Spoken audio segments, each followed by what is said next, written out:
بسم اللہ الرحمن الرحیم کتاب احکمت آیاتہ ثم فصلت من لدن حکیم خبیر۔ صدق اللہ العظیم۔ تمام قسم کی تحمیدات، تمجیدات، تکبیرات، تقدیسات اور تحلیلات اللہ رب ذوالجلال والاکرام کے لیے بے شمار لا تعداد انگنت بے حد و حساب درود و سلام سرور کائنات امام الانبیاء احمد مجتبی حضرت محمد الرسول اللہ صلی اللہ علیہ وسلم کی ذات مقدسہ مطہرہ پر بے شمار رحمت نازل ہوں اہل بیت پر، صحابہ کرام پر، تابعین اعظام پر، اولیاء کرام پر اور ائمہ کرام پر۔ آج کا موضوع کچھ احباب جانتے ہیں، کتاب انقلاب کے نام سے ہے۔ ہم بطور امت محمدیہ انتہائی سعادت مند خوشبخت ہیں کہ اللہ رب العزت نے ہمیں آپ کا امتی ہونے کا شرف بخشا ہے، اور پھر قرآن مجید جیسی عظیم نعمت سے بھی مالا مال کیا ہے۔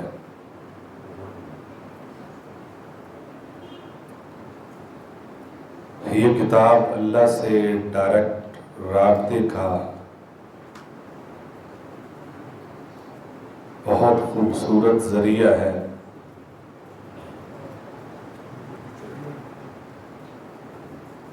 اور شہر رمضان الذی انزل فیہ القرآن ھدی للناس وبینات من الھدی۔ پہلے انبیاء پر معجزات نازل ہوتے رہے ہیں، اور ان معجزات کا تعلق نبیوں کے ساتھ ہی رہا ہے، رسولوں کے ساتھ ہی رہا ہے۔ اس میں کوئی امتی ان کا شریک نہیں ہوتا تھا، اور پھر ان کے معجزات الگ ہوتے تھے، بینات، آیات، نشانیاں الگ ہوتی تھیں۔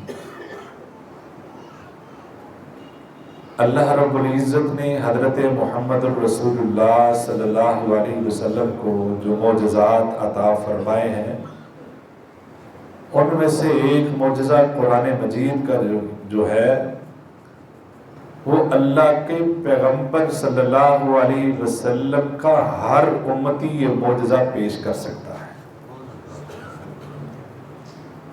اور اس میں اس کے لیے عزت میں اضافے کا باعث، برکتوں کا باعث، رحمتوں کا باعث بھی ہوتا ہے۔ اور اس کے ساتھ اللہ رب العزت نے اس قرآن مجید کو ھدی للناس وبینات بھی کہا ہے کہ یہ بینات بھی ہے، یہ ان کے دلائل بھی ہیں، یہ اللہ کی طرف سے معجزہ بھی ہے، یہ معجزہ بھی ہے، بینات بھی ہے، ہدایت بھی ہے۔ اور علامہ ابن کثیر رحمۃ اللہ علیہ فرماتے ہیں اللہ رب العزت نے اس کتاب کے ساتھ بہت سارے اشرف اکٹھے کر لیے ہیں۔ اشرف عزت، وقار، عظمت، بلندی، اعزاز، مرتبہ، بہت سارے اعزازات اللہ نے اس کے ساتھ جمع فرما دیے ہیں، اور وہ کہ یہ کتاب سب سے عظیم زبان، اشرف زبان عربی میں نازل ہوئی ہے۔ یہ کتاب سب سے عظیم فرشتہ، اشرف فرشتہ حضرت جبریل علیہ السلام لے کر آئے۔ یہ کتاب سب سے اشرف زمین، سب سے بہترین زمین، سب سے بہترین، سب سے اشرف شہر مکہ اور مدینہ میں نازل ہوئی۔ یہ کتاب سب سے اشرف مہینہ میں نازل ہوئی، یہ کتاب سب سے اشرف لیلہ میں، رات میں نازل ہوئی، یہ کتاب سب سے اشرف انسان حضرت محمد صلی اللہ علیہ وسلم پر نازل ہوئی ہے، اور اس کے علاوہ بے شمار اشراف اکٹھے کر دیے ہیں، اور پھر جس امت کی طرف یہ کتاب آئی ہے وہ امت بھی سب سے افضل ہے، امت وسط ہے۔ یہ اتنے اعزازات اللہ نے اس کتاب کو عطا فرمائے ہیں، اس کی قدر، اس کی عظمت انہیں کو ہے جنہوں نے اس کو حاصل کرنے کے لیے قربانیاں دی ہیں۔ صحابہ نے اس کو سینے سے لگانے کے لیے اپنے تن من دھن کی قربانیاں دی ہیں، اپنی زمین جائیداد کو چھوڑا، اپنے رشتہ دار خاندان کو چھوڑا، سب کچھ بھی قربان کرنا پڑا ہے۔ تن پہ، بدن پہ ایک کپڑا بھی نہیں تھا تو پھر بھی انہوں نے قرآن کو سینے سے لگایا تھا۔ بے شمار ایسی مثالیں موجود ہیں کہ خاندان والوں نے ان کے بدن پہ جو کپڑے تھے وہ بھی اتروا لیے، لیکن قرآن نہیں چھوڑا، قرآن والے کو نہیں چھوڑا، صاحب قرآن کو نہیں چھوڑا، کیونکہ وہ جانتے تھے اسی میں ہماری بقا ہے، اسی میں کامیابی ہے، اور اسی کتاب نے ہمیں عزت دینی ہے۔ حضرت عمر فاروق رضی اللہ تعالیٰ عنہ جب بیت المقدس میں فاتح بن کر داخل ہوئے، ابو عبیدہ بن جراح رضی اللہ تعالیٰ عنہ نے کہا تھا کہ آپ آئے ہیں، یہ لوگ دوسرے سردار ہیں، لیڈر ہیں، کمانڈر ان چیف ہیں، ان کے سامنے آپ کو باوقار طریقے سے آنا چاہیے تھا، آپ کا لباس اچھا ہونا چاہیے تھا، آپ کے کرتے پہ پیبند لگے ہوئے ہیں۔ تو حضرت عمر فاروق رضی اللہ تعالیٰ نے فرمایا تھا، ابو عبیدہ آپ سے یہ مجھے امید نہیں تھی کہ ہمیں عزت لباس نے نہیں دی، ہمیں عزت، ہم تو کچھ نہیں تھے، ہمیں کچھ جانتا نہیں تھا، ہمیں اونٹ چرانے نہیں آتے تھے، بکریاں ہمیں سنبھالنی نہیں آتی تھی، اللہ نے قرآن کی وجہ سے ہمیں عظیم بنایا ہے، عزت ہمیں قرآن کی وجہ سے ملی ہے۔ یہ انقلاب، یہ تبدیلی جو آئی ہے، یہ ہمیں جو حکومتیں ملی ہے، یہ جو دوسروں کے اوپر قبضہ اور دوسروں کے اوپر غلبہ ملا ہے، یہ قرآن کی عظمت کی وجہ سے ملا ہے۔ اب اس کو ہم سینے سے لگاتے ہیں اور کوئی وجہ نہیں ہے، اور اللہ نے ان کو عزتوں سے سرفراز بھی کیا ہے۔ پرانی باتیں، یعنی صحابہ کے دور کی بے شمار مثالیں ہیں۔ میں تھوڑے زمانے قریب کی ایک مثال دیتا ہوں۔ ڈاکٹر سعید بن محارب یہ ایک واقعہ ذکر کرتے ہیں، کہتے ہیں ایک مقابلہ حسن قرات تھا، اس میں مختلف ممالک کے بچے تلاوت کر رہے تھے۔ سوویت یونین کا ایک بچہ 12 سالہ بچہ تھا، اس کا مقابلے میں بہت اچھا نمبر آیا، اور اس کی منزل اتنا ضبط، اتنی منزل اچھی، اتنا قرآن اچھا پڑھتا ہے۔ مجھے سوویت یونین کے حالات کا پتہ تھا، میں نے ان سے پوچھا، بیٹا یہ آپ نے کہاں سے پڑھا ہے، آپ کا استاد کون ہے، آپ نے کیسے یاد کیا ہے؟ میں نے اس سے انٹرویو کیا، اس نے کہا میں نے اپنے والد سے پڑھا ہے، میں نے یہ قرات اپنے والد سے پڑھی ہے۔ انہوں نے کہا والد کے استاد کون ہے؟ انہوں نے کہا جی والد کے استاد ان کے والد ہیں، میرے دادا میرے والد کے استاد ہیں۔ انہوں نے کہا وہ کیسے پڑھاتے تھے؟ میں نے کہا یہی سوال میں نے اپنے والد سے، اپنے دادا سے کیا تھا، تو انہوں نے مجھے بتایا کہ میرے دادا یعنی میرے والد صاحب کو اپنے ساتھ لے جاتے تھے، سواری پہ بٹھاتے تھے، ایک جگہ پہ جا کر وہ آنکھیں باندھ دیتے تھے، آنکھوں پہ کپڑا باندھ دیتے تھے، پھر بہت لمبا سفر ہوتا، ایک جگہ جا کر ہماری آنکھیں کھول دی جاتی اور وہاں پہ کچھ قرآن مجید کا بندوبست موجود تھا، اور وہاں بیٹھ کے میں قرآن مجید یاد کیا کرتا تھا۔ اور میرے والد کہتے ہیں میں نے دادا سے پوچھا، دادا کہتے ہیں میں نے بھی اسی جگہ اسی طریقے سے حفظ کیا ہے، ایسے ہی پڑھا ہے۔ تو میں نے پھر ان سے پوچھا کہ وہ آنکھیں باندھ کر کیوں لے کر جاتے تھے؟ کہتے ہیں میں نے یہی سوال کیا تھا، کیوں باندھتے تھے؟ آپ کے تو والد تھے، آپ پر اعتماد ہونا چاہیے۔ وہ کہتے ہیں اس لیے کہ سخت پابندی ہے کہ قرآن مجید باہر نکال نہیں سکتا، کوئی قرآن مجید کی کسی پر نظر پڑ گئی، کوئی پتہ چل گیا تو یہ قتل بھی کر دیں گے اور سراغ بھی لگائیں گے۔ اور یہ آنکھیں اس لیے باندھتے ہیں اگر پکڑے بھی گئے تو کوئی پتہ نہیں بتا سکا، کیونکہ اس سوویت یونین میں جتنے بھی حفاظ موجود ہیں وہ اسی طریقے سے آ کر اس غار میں قرآن مجید حفظ کرتے ہیں۔ جنہوں نے تکالیف اٹھا کر محنت کر کے اس نعمت کی قدر جانتے ہوئے اس کو حاصل کیا ہے، وہ اس کی برکتیں بھی سمیٹتے ہیں، وہ اس نعمت کو جانتے بھی ہیں، اس پر عمل بھی اسی طریقے سے کرتے ہیں۔ ہمیں تو ہمارے گھروں میں، ہمارے پاس، ہماری زندگی میں بنا بنایا سارا کچھ مل گیا ہے، اس لیے ہم اس کی قدر نہیں کرتے، ہمارے اوپر جوں تک نہیں رہتی، جبکہ اس نے صحابہ کی زندگیاں بدل دی۔ وہ لوگ جو قاتل بن کر آتے تھے وہ نبی صلی اللہ علیہ وسلم کی محبت میں گرفتار ہو کر جاتے تھے،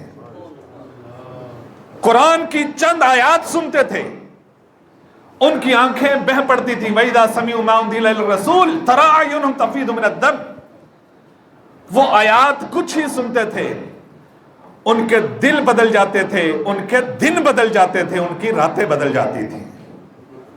نہ ہمارے دل بدلتے، نہ دن بدلتے، نہ راتیں بدلتی ہیں، نہ زندگیاں بدلتی، نہ کاروبار بدلتے، نہ تجارت بدلتی، نہ معیشت بدلتی ہے، اس لیے کہ یہ ترک سماعت ہماری کانوں تک رہتی ہے، ہمارے دماغ اور دل کی توجہ بھی اس طرف نہیں ہوتی۔ جبکہ قرآن توجہ سے سنا جائے، پوری توجہ اور انہماک سے، وَإِذَا قُرِئَ الْقُرْآنُ فَاسْتَمِعُوا، پوری توجہ سے سنا جائے، جب توجہ لگائیں گے تو وہ آپ کے دلوں تک بھی پہنچے گا۔ اور اس کی عظمت کہ جن حروف کے معانی بھی موجود نہیں، آپ ان کی ادائیگی کرتے ہیں، الف لام میم کہتے ہیں، اللہ 30 نیکی عطا فرما دیتے ہیں۔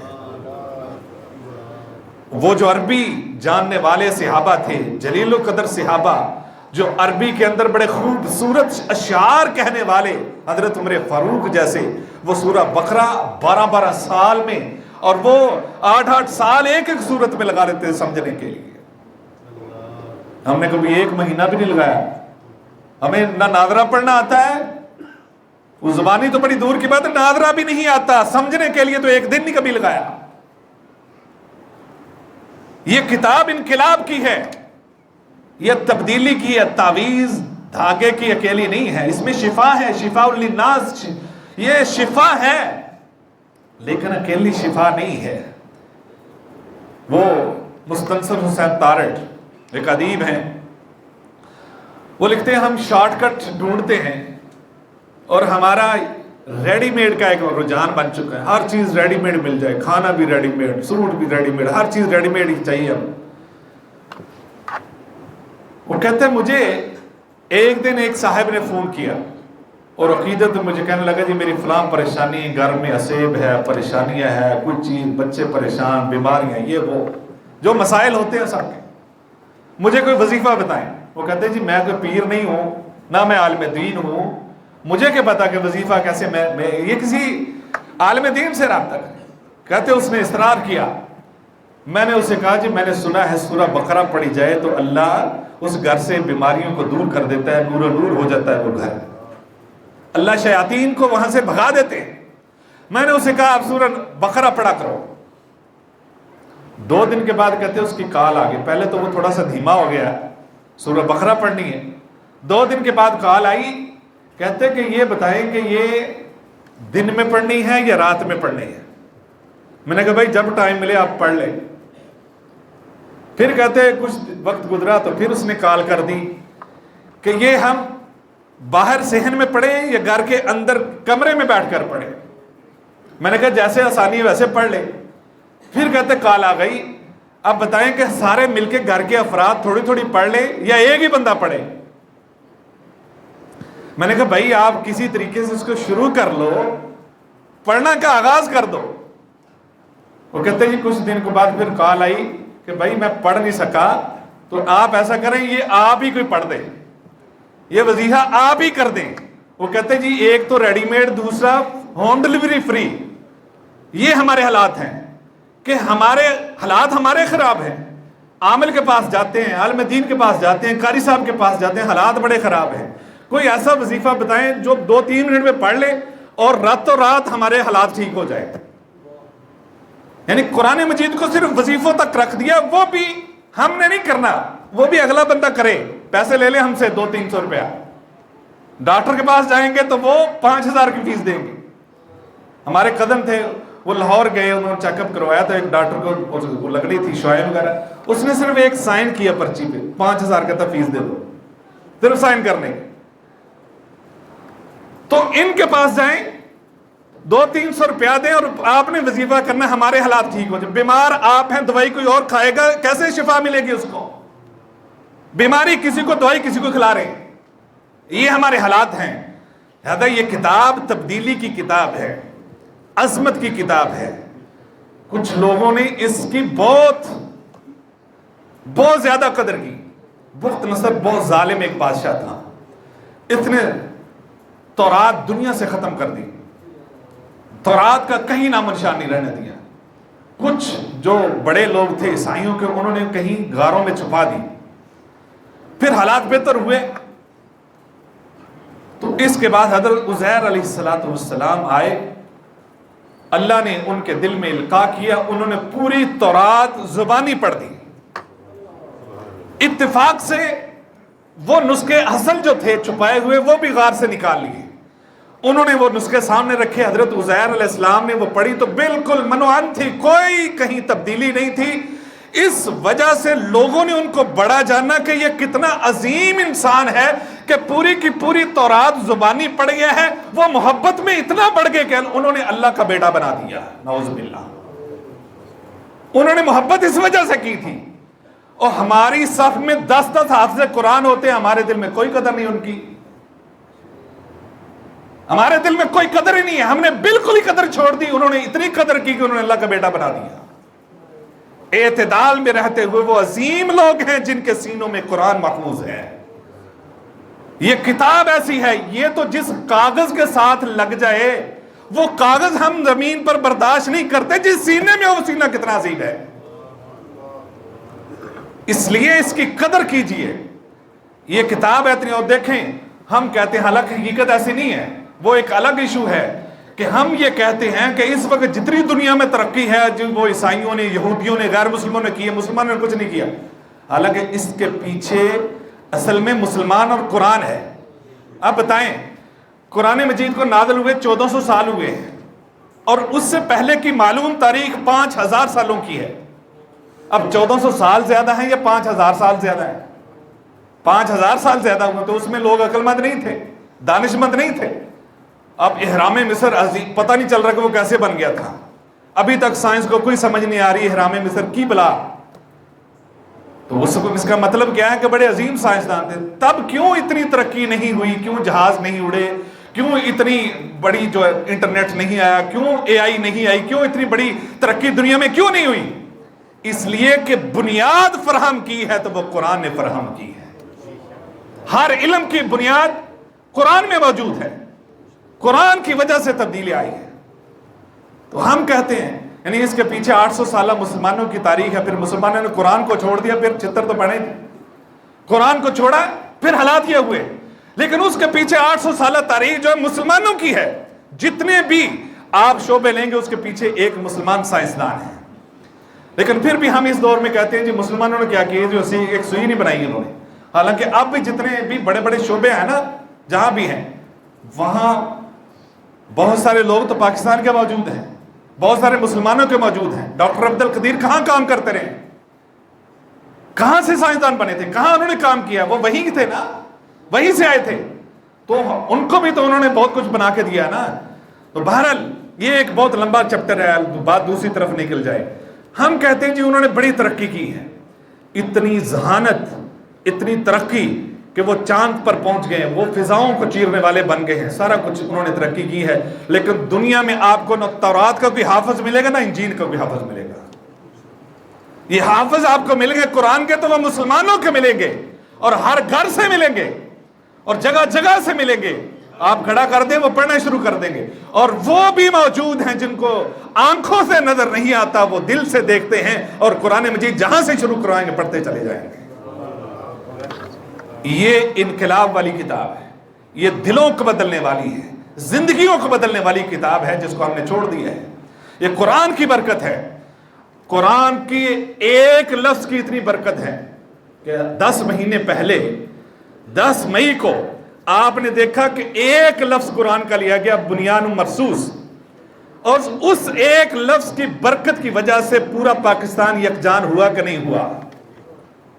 اس کو ماحول بنا دیا گیا، اور ہر طرف جو ہے آپ نے دیکھا کہ ایک اسلامی ماحول، یعنی اس جنگ کا آغاز اسلامی طریقے سے کیا گیا، فجر کے بعد کیا گیا، اللہ کے نام سے کیا گیا، اللہ کے قرآن مجید کے اندر سے وہ لفظ لیا، اور اس لفظ کی وجہ سے اتنا اختلاف پاکستان میں موجود تھا، لیکن ان 2 دنوں میں کہیں اختلاف نظر نہیں آیا. یہ لفظ ایک ہے قرآن کا، اس کی وجہ سے اتنی برکت ہے. اگر پورے قرآن کو اپنا لیں گے تو کیا برکتیں نہیں آئیں گی؟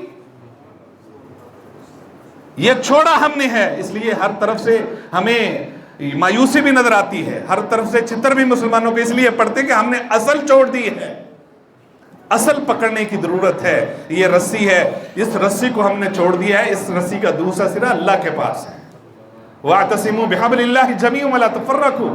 اس کو پکڑنے کی ضرورت ہے، اس کے قریب آنے کی ضرورت ہے، ورنہ ہمارا حشر وہی ہے کہ جس نے قرآن کو چھوڑ دیا وہ دنیا میں کہیں خیر نہیں پا سکتا. اور ہو رہا ہے آپ کے سامنے. یہ آپ دیکھتے ہیں کہ 2005 میں، ابھی 20 سال پہلے، ایک ایپ ایجاد ہوئی گوگل میپ، اور اس کے 2 ارب فالورز ہیں، اس کو یوز کرنے والے یوزر ہیں ان کے 2 ارب.